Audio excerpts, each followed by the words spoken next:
ಬರಮಾಡಿಕೊಳ್ತಾ ಇದ್ದೇವೆ. ಅವರಿಗೆ ಸ್ವಾಗತ.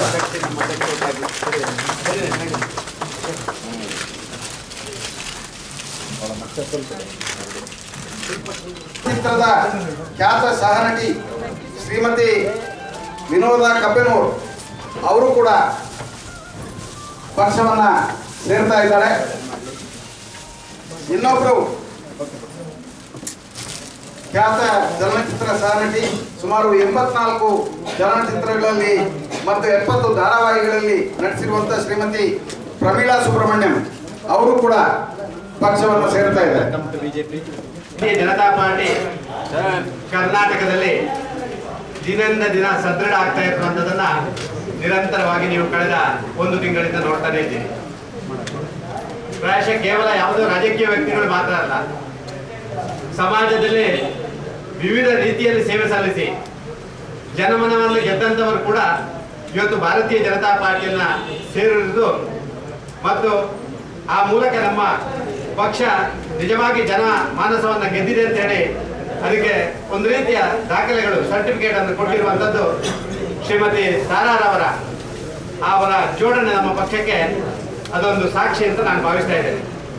ಪ್ರಾಯಶಃ ರಾಷ್ಟ್ರೀಯ ಅಂತಾರಾಷ್ಟ್ರೀಯ ಖ್ಯಾತಿಯ ಒಬ್ಬ ತಾರೆ, ಇಡೀ ಜನಮಾನಸವನ್ನು ಗೆದ್ದಂತ ಒಂದು ತಾರೆ ಇವತ್ತು ಭಾರತೀಯ ಜನತಾ ಪಾರ್ಟಿ ಮಾಡ್ತಾ ಇರುವಂತಹ ಜನಪರ ಕೆಲಸ ಕಾರ್ಯಗಳು ಇನ್ನಷ್ಟು ಯಶಸ್ವಿ ಆಗಬೇಕು ಅಂತ ಹೇಳಿದ್ರೆ ನಮ್ಮಂತ ಸಮಾಜದಲ್ಲಿರುವಂತಹ ಕಲಾವಿದರು ಕೂಡ ಇದರ ಜೊತೆ ಸೇರಿಕೊಳ್ಬೇಕಾದಂತ ಅವಶ್ಯಕತೆ ಇದೆ ಅಂತ ಹೇಳುವಂತ ಅವರ ಸ್ಪಷ್ಟವಾದಂತಹ ಅನಿಸಿಕೆಗಳು ಪ್ರಾಯಶಃ ಇವತ್ತು ಭಾರತೀಯ ಜನತಾ ಪಾರ್ಟಿ ಕರ್ನಾಟಕದಲ್ಲಿ ಇನ್ನಷ್ಟು ವೇಗವಾಗಿ ಮುಂದೆ ಹೋಗ್ಲಿಕ್ಕೆ ಸಾಧ್ಯ ಆಗ್ತದೆ ಅಂತ ನಾನು ಭಾವಿಸ್ತಾ ಇದ್ದೇನೆ.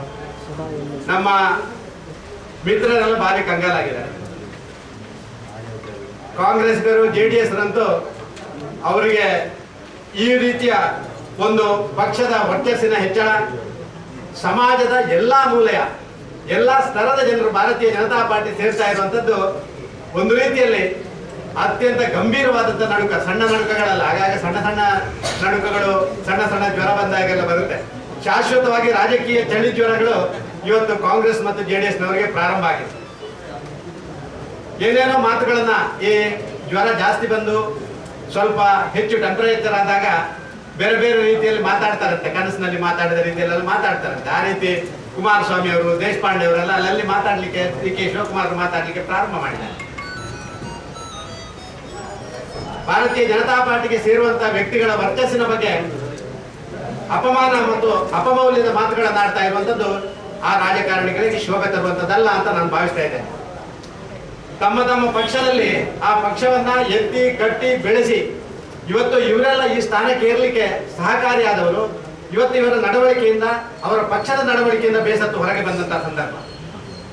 ಆ ಸಂದರ್ಭದಲ್ಲಿ ಅವರ ಮೇಲೆ ಒಂದು ರೀತಿಯಲ್ಲಿ ಹತ್ತಿದ ಏಣಿಯನ್ನ ಮೇಲೇರಿದ ಮೇಲೆ ತುಳಿದು ಕೆಳಗೆ ಹಾಕುವ ರೀತಿಯಲ್ಲಿ ಕೆಳಗೆ ಹಾಕಿದಂತ ಈ ಸಂದರ್ಭಗಳು ಜನ ಕೂಡ ಇದನ್ನ ಕ್ಷಮಿಸುವುದಿಲ್ಲ ಅಂತ ನಾನು ಭಾವಿಸ್ತಾ ಇದ್ದೇನೆ. ಸಣ್ಣ ಸಂಗತಿಗಳನ್ನು ಮಾತಾಡಿದೆ. ಕಸಾಯಿ ಖಾನೆಗೆ ಹೋಗುವ ಆ ಮುದಿ ಎತ್ತುಗಳು ಅಂತ ಹೇಳುವಂತ ಮಾತನ್ನ ಕುಮಾರಸ್ವಾಮಿ ಅವರು ಹೇಳಿದ್ದಾರೆ. ಪ್ರಾಯಶಃ ಕುಮಾರಸ್ವಾಮಿ ಅವರ ಬಾಯಿಂದ ಆ ರೀತಿಯ ಮಾತುಗಳು ಬರಬಾರ್ದು. ಮುದಿ ಎತ್ತುಗಳು ಎಲ್ಲೆಲ್ಲಿ ಇದ್ದಾವೆ, ಹೇಗೆಲ್ಲ ಇದ್ದಾವೆ ಅಂತ ಹೇಳುವಂಥದ್ದು ನಾವು ಇಡೀ ಎಲ್ಲ ಕಡೆ ನೋಡ್ತಾ ಇದ್ದೀವಿ. ಇವತ್ತು ಕಸಾಯಿ ಖಾನೆಗೆ ಕಳಿಸುವಂತ ಮುದಿ ಎತ್ತುಗಳು ಅವರ ಕಣ್ಣಿಗೆ ಆ ಕಸಾಯಿ ಖಾನೆ ಎತ್ತುಗಳಾಗಿ ಕಾಣಬಹುದು. ಆದ್ರೆ ರಾಜಕಾರಣದಲ್ಲಿ ಅವರು ಇನ್ನೂ ಕೂಡ ಆ ರಾಜಕೀಯ ಮತ್ತು ದೇಶಭಕ್ತಿಯ ವಿರೋಧಿಗಳಿಗೆ, ದೇಶದ್ರೋಹಿ ಪರವಾಗಿರುವಂತವರಿಗೆ ಇವತ್ತು ಕೂಡ ಅವರು ಸಿಂಹ ಸ್ವಪ್ನವಾಗಿದ್ದಾರೆ. ಅದನ್ನು ಅವರು ಮುಂದಿನ ದಿನಗಳಲ್ಲಿ ತೋರಿಸಿಕೊಡ್ತಾರೆ ಅಂತ ಹೇಳುವಂತ ಮಾತನ್ನ ನಾನು ಈ ಸಂದರ್ಭದಲ್ಲಿ ಹೇಳಲಿಕ್ಕೆ ಇಚ್ಛೆಪಡ್ತೇನೆ.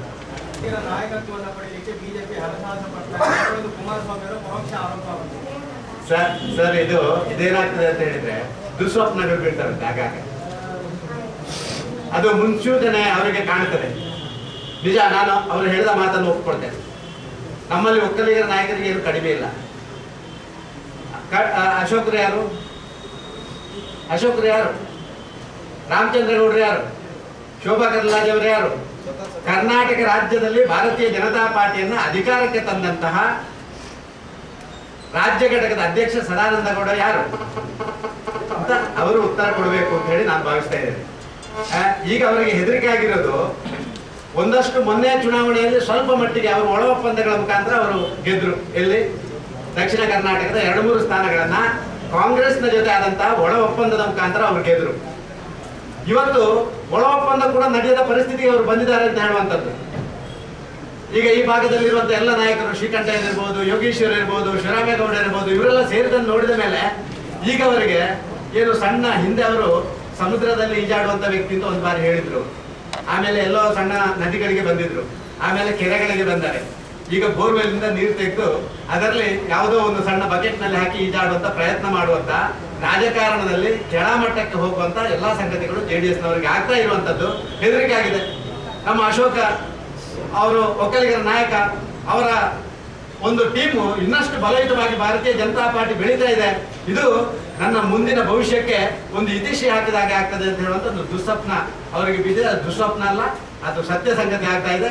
ಈ ಬಾರಿಯ ಚುನಾವಣೆಯಲ್ಲಿ ಸ್ವತಃ ಕುಮಾರಸ್ವಾಮಿ ಅವರೇ ಸೋಲು ಅನುಭವಿಸ್ತಾರೆ. ಭಾರೀ ಅಂತರದಿಂದ ಭಾರತೀಯ ಜನತಾ ಪಾರ್ಟಿ ನಮ್ಮ ಅಭ್ಯರ್ಥಿ ಯೋಗೇಶ್ವರಲ್ಲಿ ಗೆಲ್ತಾರೆ. ಆ ಮೂಲಕ ಅವರ ಇಷ್ಟು ದಿನದ ಒಂದು ಸಣ್ಣ ಟ್ರಂಪ್ ಕಾರ್ಡ್ ಏನಿತ್ತು, ಒಕ್ಕಲಿಗರ ನಾಯಕರು, ಒಕ್ಕಲಿಗ ಸಮುದಾಯದ ಲೀಡರ್ ಅಂತ ಹೇಳುವಂಥದ್ದು, ಆ ಟ್ರಂಪ್ ಕಾರ್ಡ್ ಈ ಸರಿ ಜೋಕರ್ ಆಗಿ ಪರಿವರ್ತನೆ.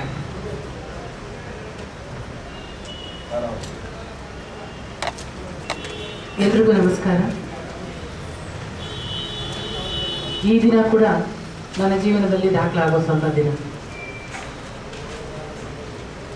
ಯಾವುದಾದ್ರೂ ಒಂದು ಪಕ್ಷಕ್ಕೆ ಸೇರಿದ್ದೇನೆ ಅಂತಂದರೆ ಇವತ್ತು ಹೆಮ್ಮೆಯಿಂದ ಹೇಳ್ಕೊಳ್ತಾನೆ ನಾನು ಮೊದಲ ಬಾರಿಗೆ ರಾಜಕೀಯ ಜೀವನವನ್ನು ಆರಂಭ ಮಾಡ್ತಿದ್ದೇನೆ. ಅದು ಭಾರತೀಯ ಜನತಾ ಪಕ್ಷದಿಂದ, ಅಂದರೆ ನನ್ನ ಮನೆಯಿಂದ ಅಂತ ಹೇಳ್ತೇನೆ. ನನಗೆ ನನ್ನ ತಂದೆ ತಾಯಿಯರ ಆಶೀರ್ವಾದ, ನನ್ನ ಯಜಮಾನರ ಆಶೀರ್ವಾದ ಹಾಗೂ ನನ್ನ ಅಣ್ಣ ತಮ್ಮಂದಿರ ಆಶೀರ್ವಾದ ಜೊತೆಗೆ ಈ ಪಕ್ಷದಲ್ಲಿ ಹಲವಾರು ಅಣ್ಣಂದಿರು ಅಕ್ಕಂದಿರು ನನಗೆ ಸಿಕ್ಕಿದ್ದಾರೆ, ತಂದೆ ಸಿಕ್ಕಿದ್ದಾರೆ. ಅವರೆಲ್ಲರ ಆಶೀರ್ವಾದದೊಂದಿಗೆ ಇವತ್ತು ನಾನು ಈ ಪಕ್ಷಕ್ಕೆ ಬಂದಿದ್ದೇನೆ. ಬಹುಶಃ ನೀವು ಅನ್ಕೋಬೋದು ತಾರವ್ರಿಗೆ ಏನಕ್ಕೆ ರಾಜಕೀಯ ಅಂತೇಳಿ, ಈಗೆಲ್ಲ ಇಷ್ಟೆಲ್ಲ ಹೆಸರು ಮಾಡಿ ಇದೆಲ್ಲ ಬಂದು ಯಾಕೆ ರಾಜಕೀಯಕ್ಕೆ ಬರ್ತಿದ್ದೀರಿ ಅಂತೇಳಿ ಒಂದು ಸಣ್ಣ ಪ್ರಶ್ನೆ ಬರ್ಬೋದು. ಆದರೆ ಹಲವಾರು ಸಾಮಾಜಿಕ ಕಳಕಳಿಯಿಂದ ನಾನು ಅಂದರೆ ತಾರೆಯರಿಗೆ ಕೂಡ ಸಾಮಾಜಿಕ ಕಳಕಳಿ ಇರಬೇಕು ಅನ್ನೋದು, ಬರೀ ಪಾತ್ರ ಮಾಡೋದಷ್ಟೇ ಅಲ್ಲ, ಪಾತ್ರಗಳಲ್ಲಿ ನಾವು ಭಾವನೆ ತೋರಿಸೋದಷ್ಟೇ ಅಲ್ಲ, ಸಮಾಜದಲ್ಲಿ ಕೂಡ ನಾವು ಏನು ಪಾತ್ರ ಮಾಡ್ತೇವೆ, ನಾವು ನಿಜ ಜೀವನದಲ್ಲಿ ಕೂಡ ಏನು ಪಾತ್ರ ಮಾಡ್ತೇವೆ ಅನ್ನೋದು ಕೂಡ ಬಹಳ ಮುಖ್ಯವಾಗ್ತದೆ. ಆ ಥರ ಜೀವನದಲ್ಲಿ ನಾನು ಹಲವಾರು ಸಣ್ಣ ಸಾಮಾಜಿಕ ಕಳಕಳಿಯಿಂದ ನಾನು ಕೆಲವರಿಗೆ ಸಹಾಯ ಮಾಡ್ತಿದ್ದಾಗ ಅವರ ಮುಖದಲ್ಲಿ ನೋಡ್ತಿರೋ ಮಂದಹಾಸದಿಂದ ನಾನು ಅನ್ಕೊಳ್ತಿದ್ದೆ, ಏನಾದರೂ ಒಂದು ಒಳ್ಳೆಯದು ಮಾಡಬೇಕು, ಇವರಿಗೆಲ್ಲ ಏನಾದರೂ ಮಾಡಬೇಕು. ಅದರಲ್ಲೂ ಮುಖ್ಯವಾಗಿ ಮಹಿಳೆಯರನ್ನು ನೋಡಿದಾಗ, ಶೋಷಿತ ಮಹಿಳೆಯರನ್ನು ನೋಡಿದಾಗ, ಸಣ್ಣ ಸಣ್ಣ ಹೆಣ್ಣು ಮಕ್ಕಳನ್ನು ನೋಡಿದಾಗ, ಹಳ್ಳಿಗಾಡಲ್ಲಿ ಹೋದಾಗ, ಅಲ್ಲೆಲ್ಲ ಹೋದಾಗೆಲ್ಲ ಆ ಹೆಣ್ಮಕ್ಳ ಮುಖವನ್ನು ನೋಡಿ ಏನಾದರೂ ಮಾಡಬೇಕು, ಬರೀ ಪಾತ್ರದಲ್ಲಿ ಮಾಡಿ ನಾನು ಅವರ ಮನಸ್ಸನ್ನು ತುಂಬೋದಲ್ಲ, ಅವರ ನಿಜವಾಗ್ಲೂ ಅವರ ಮನೆಯನ್ನು ಹೋಗಬೇಕು ನಾನು ಅಂತೇಳಿ ಮಾಡ್ತಿರುವಾಗ ಹಲವಾರು ಕಾರ್ಯಕ್ರಮಗಳು BJP ಹಮ್ಮಿಕೊಂಡಿರೋ ಭಾಗ್ಯಲಕ್ಷ್ಮಿ ಕಾರ್ಯಕ್ರಮ ಆಗಿರ್ಬೋದು, ಒಂದು ಹೆಣ್ಣು ಮಗಳು ಹುಟ್ಟಿದ ತಕ್ಷಣ 1 ಲಕ್ಷ ರೂಪಾಯಿ ಡೆಪಾಸಿಟ್ ಇಡುವಂಥದ್ದಾಗಿರ್ಬೋದು, ಶಾಲೆಗೆ ಹೋಗುವಂಥ ಒಂದು ಹೆಣ್ಣು ಮಗಳಿಗೆ ಸೈಕಲ್ ಕೊಡುವಂಥದ್ದಾಗಿರ್ಬೋದು, ಒಂದು ಮನೆಯಲ್ಲಿ ಬಡವರ ಮನೆಯಲ್ಲಿ ಸಾವಾದಾಗ ಆ ಮನೆಗೆ 1,000 ರೂಪಾಯಿ ಸಹಾಯಧನ ಕೊಡುವಂಥದ್ದಾಗ್ಬೋದು. ಈ ಎಲ್ಲ ಬರೀ ಪುಸ್ತಕದಲ್ಲಿ ಇರದೆ ಅದು ಅನುಷ್ಠಾನಕ್ಕೆ ತಂದಿರೋ ಪಕ್ಷ ಭಾರತೀಯ ಜನತಾ ಪಕ್ಷ. ಬಹುಶಃ ಈ ನಿಟ್ಟಿನಲ್ಲಿ ನನಗೆ ಈ ಪಕ್ಷ ಸೇರಲೇಬೇಕು, ಸೇರಿ ಒಂದಷ್ಟು ಕೆಲಸಗಳನ್ನು ಮಾಡಲೇಬೇಕು ಅನ್ನೋ ಧ್ಯೇಯ ಮತ್ತು ಗುರಿ ನನ್ನಲ್ಲಿ ಮೂಡ್ತಾ ಬಂತು. ಆಸೆ ಕೂಡ ಆಯಿತು. ಆಸೆ ದುರಾಸೆ ಆಗಬಾರ್ದು ನೋಡಿ. ಆದ್ದರಿಂದ ನನಗೆ ಮೊದಲನೇದಾಗಿ ಧುಮುಕಿದ ತಕ್ಷಣ ನನಗೆ ಅಧಿಕಾರ ಬೇಡ ಅನ್ನೋದಾಯಿತು. ಯಾಕಂದರೆ ನಾನು ಚಿತ್ರರಂಗದಲ್ಲಿ ಸಣ್ಣ ಸಣ್ಣ ಪಾತ್ರಗಳನ್ನು ಮಾಡಿ ರಾಷ್ಟ್ರಮಟ್ಟಕ್ಕೆ ಬೆಳೆದವಳು ನಾನು, ಆ ಭಗವಂತನ ದೆಸೆಯಿಂದ. ಆದ್ದರಿಂದ ನನಗೆ ಕಾರ್ಯಕರ್ತನಾಗಿ, ಸಾಮಾನ್ಯ ಕಾರ್ಯಕರ್ತನಾಗಿ ಭಾರತೀಯ ಜನತಾ ಪಕ್ಷಕ್ಕೆ ಬಂದು ಪಕ್ಷವನ್ನು ಚೆನ್ನಾಗಿ ಅರ್ಥ ಮಾಡಿಕೊಂಡು ಇಲ್ಲಿ ಕೆಲಸ ಮಾಡಿ ಈ ಹೆಣ್ಣುಮಕ್ಕಳು, ನಮ್ಮ ರಾಜ್ಯದ ಹೆಣ್ಣುಮಕ್ಕಳಲ್ಲಿ ಮುಖದಲ್ಲಿ ನಿಜವಾದ ನಗೆಯನ್ನು ತರುವಂಥ ಒಂದು ಸುಭದ್ರ ರಾಜ್ಯವನ್ನು ತರುವಂಥ ಒಂದು ರಾಜ್ಯವನ್ನು ಕಟ್ಟುವಂಥ ಕೆಲಸ ನಮ್ಮ ಪಕ್ಷದಿಂದ ಆಗಬೇಕು. ಆ ಪಕ್ಷದಲ್ಲಿ ನಾನು ದುಡಿಬೇಕು ಅನ್ನೋ ಧ್ಯೇಯಗಳಿಂದ ನಾನು ಈ ಪಕ್ಷಕ್ಕೆ ಇವತ್ತಿದ್ದೇನೆ. ಬಹುಶಃ ನಿಮ್ಮೆಲ್ಲರ ಹಾರೈಕೆ ಕೂಡ ನನ್ನ ಮೇಲಿದೆ ಅಂತ ಅಂದ್ಕೊಂಡಿದ್ದೇನೆ.